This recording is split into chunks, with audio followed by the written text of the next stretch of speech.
بریک د آی بي اس له ډیټا نه موږ ترلاسه کړو. نو راځو اول څه کوو، اوله برخه دا ده چې موږ د خپله ډیټا اکستراکت کړو دی چایسونه. میخوایم که الرت آوتبریک محاسبه کنیم در ارقام سرویلانس و میخوایم که مرحله اولی است که باید ما ارقام خود چی کنیم از دی چایستو اکستراکت کنیم.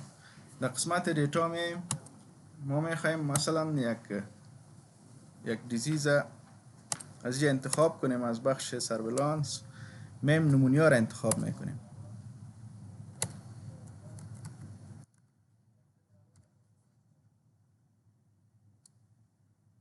نمونه کیسز انتخاب کردیم، اپدیت میگیم، باید تیبل باشه. میم در قسمت پریود دلته څه کوو، د سرویلانس هفته رانیسو. مونږ ته د تیرو 3 کالو ارقام پکار دي او د سږ کال چې کرنت سچویشن کیږي، نو مونږ څه کوو، د 4 کالو ارقام رانیسو.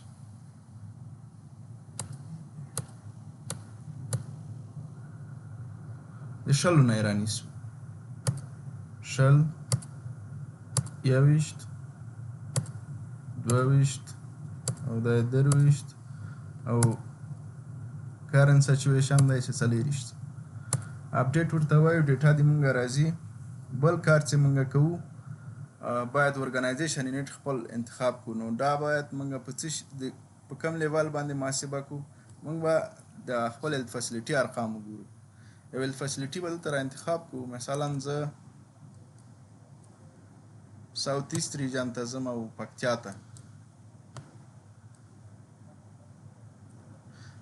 ته ځم. ګردیز مرکز دی.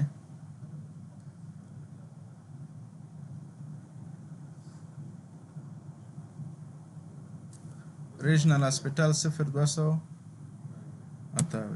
دا به انتخاب کړو.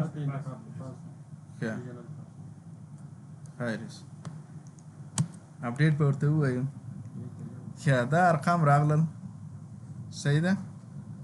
ارقام اوس دي مونږ دلته سته دي، د څو کالو دي، د 2020 نه شروع دي تر اوسه پورې.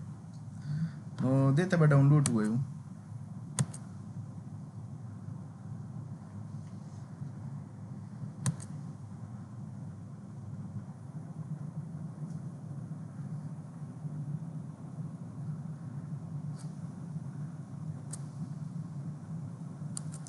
ډاونلوډ شو. دلته بعضې ټکي دي، دغه ټایپ به تغییر کړو.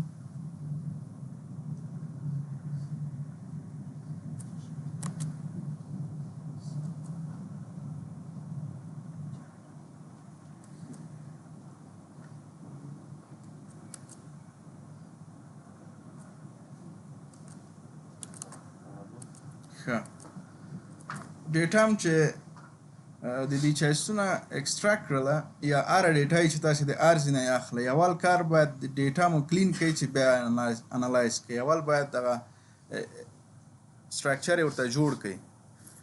نو موږ څه کوو، اوله مې دا صفرونه ترې لرې کړل. اوس دغه عنوان چې دی دا لږ درکې اوږد ده، دا به فقط نمونه یا کیسز پرېږدو. خب به خاطر از اینکه ما در دی چایستو فعلا نمیتونیم که 2 پیریود انتخاب کنیم، به خاطر دیتای سرویلانس ما به خاطر هفته ستار سنده است، نمیتونیم که 2 پیریود بگیریم. مثلا هفته باشه بالایش سال معلوم باشه. اینجا هفته و سال گد است. ما باید دیره چی کنیم، تنظیم کنیم با مو چیزی که خود ما میخوایم میشه. باید از سال 20 شروع شوه و پایین هفتهش باشه. خود ما این همه در اکسل میسازیم میشه. اینجا شروع میکنیم، اینجا میگیم 2020 است. 2020 اینجا چند میشه؟ ما توی را 21 22 23 و 24. خب دیتای 2020 است. از 21 باید ما دیگه انتقال بتیم.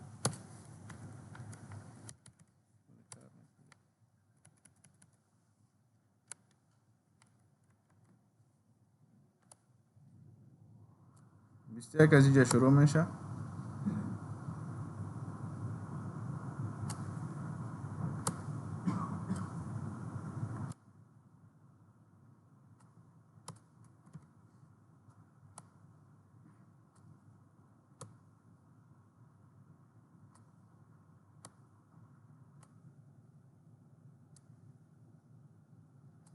22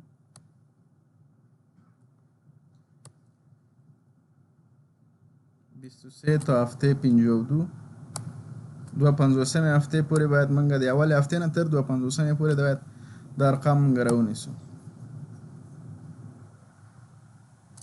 ښه دا 2040 کرنټ سچویشن دی.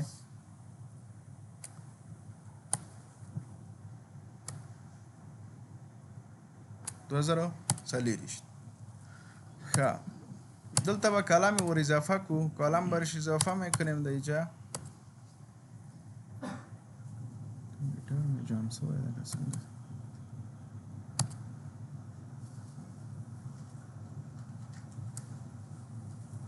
دې لپاره چې ریکارډر مې فعال کړی ده ځینې اپشنونه د ما د کمپیوټر کار نه کوي نو ځکه زه دا په دغه باندې انتقالوم. خو خیر دا به لږ رانږدې کړم چې تاسو ته ښکاره شي. نو ډیټا به کلین کو. دا 20 21 22 23 څلېرویشتم کال چې کرنټ سچویشن و دا مې دې خوا راوستی چې دې نه جدا سي موږ به په دې کالو باندې محاسبه وکړو. ډیټا باید کلین کو. دا هفته باید موږ څه ونیسو کار نه کوي.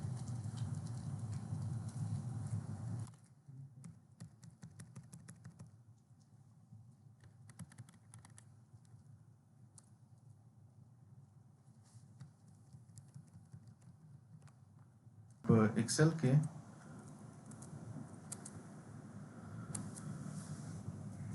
کرنټ سچویشن دی خوا پروت ده. دغه هفتې به 250 هفتې راونیسو.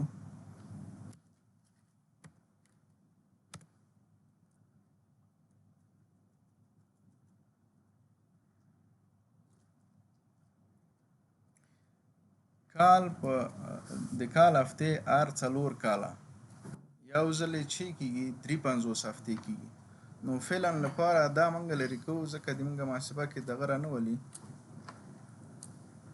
همدا 250 هفتې موږ دا خپل کال رانیسو. دلته څنګه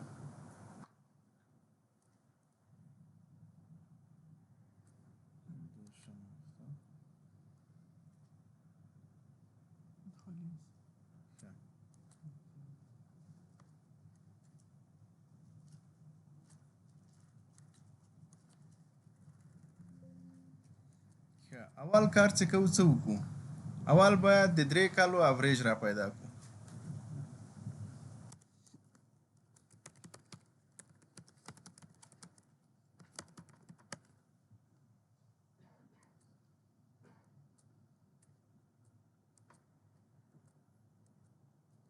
average of last 3 years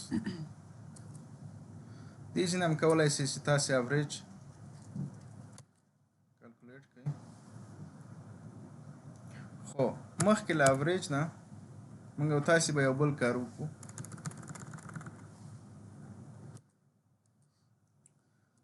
ګورئ د اولې هفتې محاسبې لپاره موږ چې پکار دي موږ ته 15 هفتې باید موږ ونیسو که نه. اول هفته چې محاسبه کوئ تا سره باید کم ارقام وي؟ د 150 او 250 هفته ارقام باید وی. ما یک هفته را همراه 15 هفته گذشته مقایسه میکنیم. درست است؟ باید در وقتی میخوایم که هفته اول محاسبه کنیم باید هفته 51 و 52 سال ما داشته باشیم. چی میکنیم در این قسمت؟ ما هفته 52 و 51 اضافه میکنیم.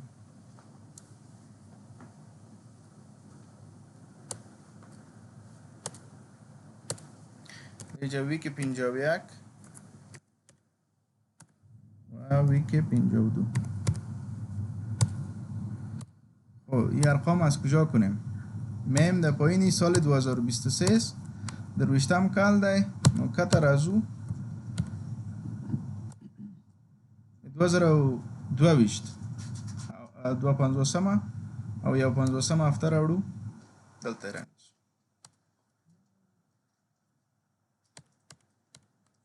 همداسې د دې بل کال لپاره د 22 لپاره د 21 او د 21 لپاره د 20 دا هفتې م راونیولې. صحیح ده؟ اوس موږ د یو 50مې او 52مې هفتې ارقام لرو، نو کولی شو چې دا د اولې هفتې سره چې دې ځینه شروع کیږي څه یې کړو، مقایسه یې کړو. نو دې ځینه خپله محاسبه شروع کوو. دا دوه خانې مې خالي پرېښي چې دا 250 او 150 دا مساوي ورته وایو. اول کار چې کوو باید موږ اوریج ونیسو. اوریج راځو 250 150 هفته، اول هفته، دویمه او دریمه هفته څومره شوې؟ 15 هفته شوې که نه؟ 15 هفته شد نه؟ این تا اینجا حساب کردیم. میبینید کامپیوتر میگه که 15 دانه است. و اینجا اگه فرمول از این قسمت ببینیم بر ما میگه که ما اینما قدر ارقام اوریجش چی کردیم در اینجا گرفتیم. تا اینجا سوال نیست. خب میتونیم که همین قسم تا پایین فرمول برش اپلای کنیم.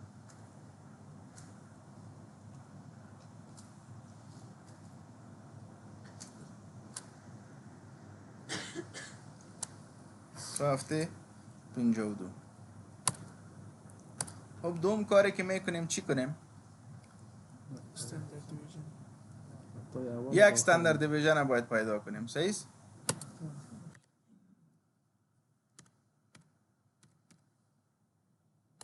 یک استاندارد دیویژن پیدا میکنیم. مساوی استودیو میگیم و این 15 هفته را چی میکنیم؟ انتخاب میکنیم.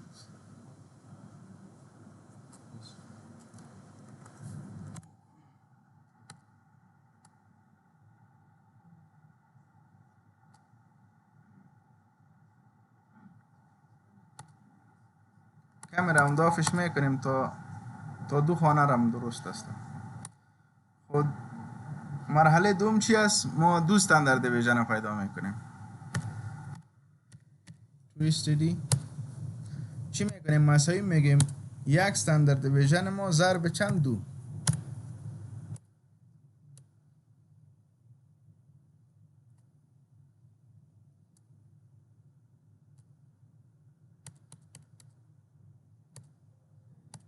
استاندارد دیویژن ما پیدا کردیم.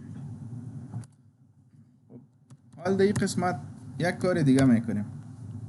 به خاطر که ما الرت پیدا کنیم باید یک استاندارد دیویژن جمع اوریج کنیم.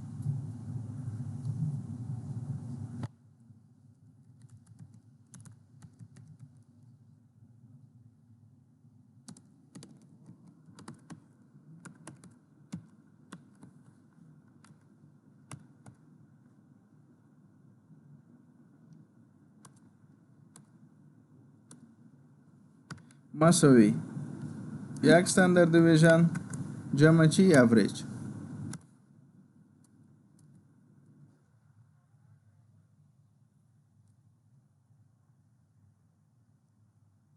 چی شد؟ الرت تریشولد شد. حالا چی میکنیم؟ اوت بریک تریشولد میکشیم. به خاطر محاسبه اوت بریک تریشولد ما باید دو استاندارد دیویژن جمع اوریج کنیم. اوت بریک تریشولد لپاره باید دو استاندارد دیویژن چې موږ دلته را پیدا کړل، دو استاندارد دیویژن ضرب د جمع د څه کوو؟ جمع د اوریج کوي چې موږ ته اوت بریک تریشولد راکوي.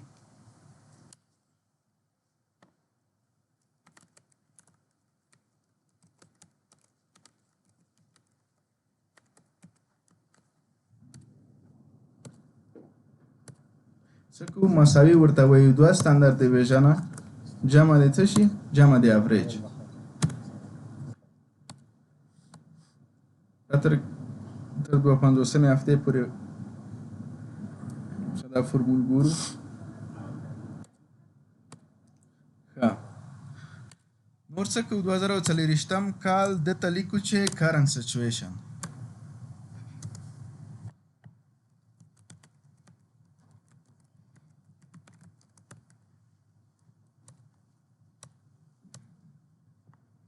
ښه کرنټ سچویشن مو ولیکئ. نو دا یې دې لپاره چې دا باید اوله هفته دلته راځي. ښه دا به راواخلو.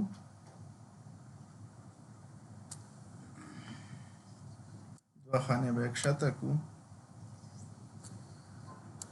به دیزی که اول هفته لدیجی نه شروع کی دلتا ده اول هفته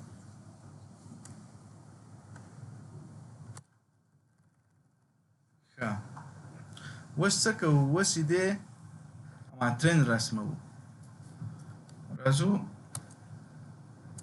دا به له منځه ویسو یو کار به وکړو چې موږ ته چې پکار دي په دغه کې په ترند کې څو لاینه باید وي کرنٹ سچویشن اوریج الرټ آوټ بریک څلور لاینه موږ ته پکار دي نو راځئ چې دا ډیټا لږ زره کې دې خوا راواخلو که نه لږ دې خوا بوځو چې هلته موږ څه وکړو موږ ته اوریج پکار دی چې لاین یې ورته رسم کړو 3 کالو اوریج دې خوا ته به یې کاپي کړو چې هغه ترند چې رسمو تاسو ته واضح معلومه شي صحیح ده ښه بل شی پکار ده الرټ تھریشولد او آوټ بریک تھریشولد دلته رانیسو کرنٹ سچویشن هم دلته رانیسو دا درې شول اوس یې عدد راوړو له دې جې نه دا ورته وایو چې دلته را انتقال کړه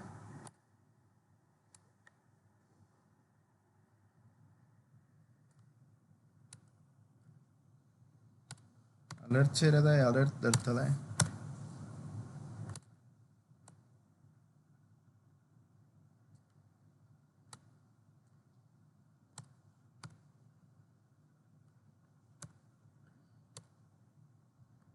outbreak threshold or current situation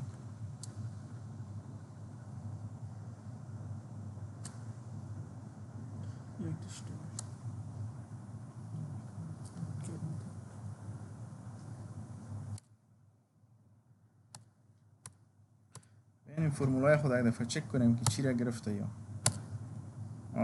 current situation است چی است یا outbreak threshold است یا alert threshold است و یا چی است average است یعنی دیتای ما درست است می قسمت اینا ضرورت نیست پاکش میکنیم چی ضرورت داریم در اینجا ویک ضرورت داریم ویک هم بندازیم ویک 01 ادامه تا کجا تا ویک 52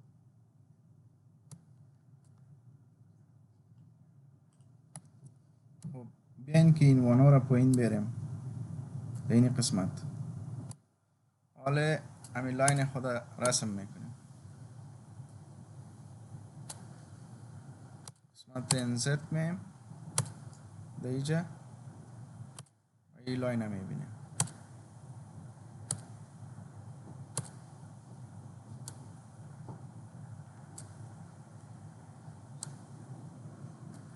خب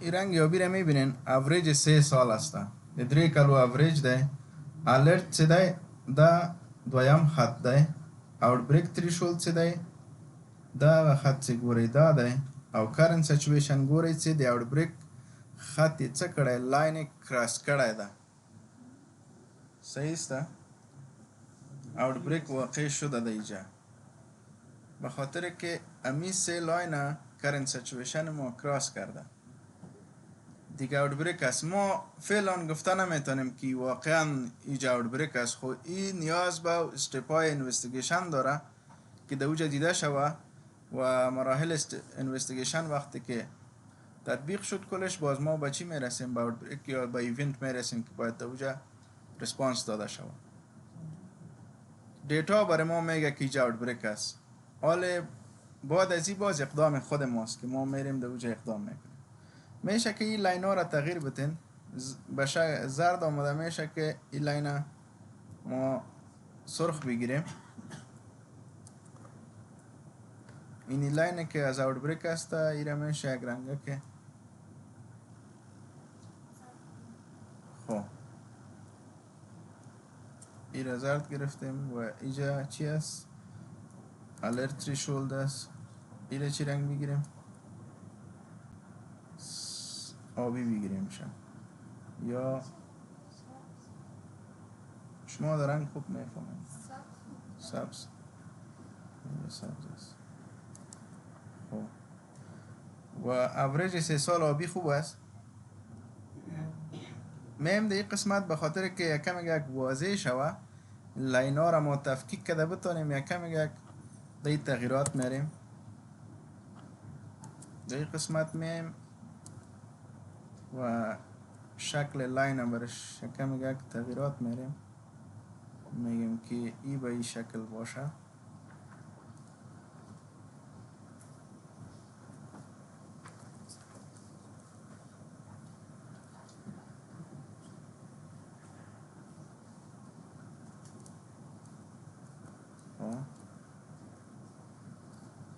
در این قسمتی رو هم سرخ میکنیم.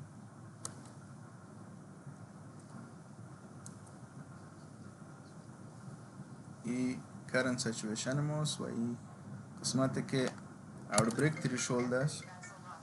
این رو مزید تفکیک میکنیم که معلوم شود.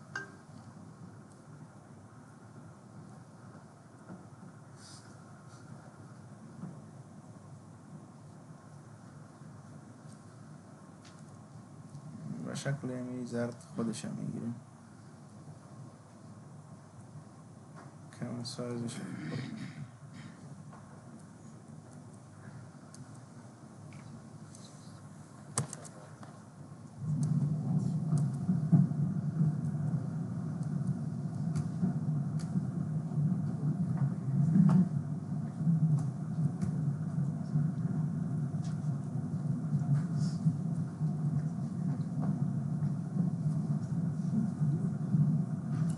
خب میره انشالله فهمیدین که چی بود. اوریج 3 سال گذشته الرت تریشولد، اوتبریک تریشولد و کرنت سچویشن است. رحیمی صاحب در قسمت الرت تریشولد اقدام ما چی است سرویلانس؟ در قسمت الرت باید ما چی کنیم؟